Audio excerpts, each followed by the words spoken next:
अस्सलाम वालेकुम दोस्तों दीनी लिहाज से तो हम सब पाबंद हैं कि रमजान में रमजान का एहतराम करें। तो क्या कानूनी लिहाज से भी हम सब पाबंद हैं या नहीं? तो आज मैं आपको बताता हूं कि हमारा कानून इस बारे में क्या कहता है।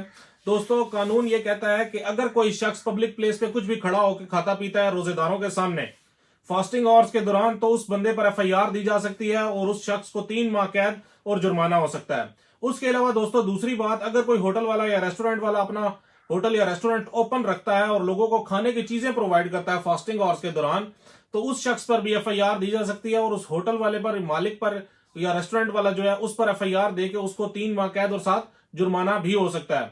उसके अलावा तीसरी बात दोस्तों, कोई सिनेमा वाला या थिएटर वाला है, वो अपना सिनेमा या थिएटर ओपन करता है फास्टिंग आवर्स में, या फास्टिंग आवर्स खत्म होने के 3 घंटे के अंदर अंदर भी ओपन कर लेता है अपना सिनेमा, तो उसको 6 माह कैद और 7 जुर्माना हो सकता है। दोस्तों, एग्जाम्पशन सिर्फ इन सूरतों में हासिल है क्योंकि हॉस्पिटल में कोई कैंटीन है उसको हासिल है, कोई प्राइमरी स्कूल में बच्चे हैं वहां पे कोई कैंटीन है उसको हासिल है। उसके अलावा दोस्तों, अगर कोई बंदा ऐसा करता है तो बिल्कुल उसके खिलाफ एफआईआर भी होगी और उसको सजा भी दी जाएगी। शुक्रिया।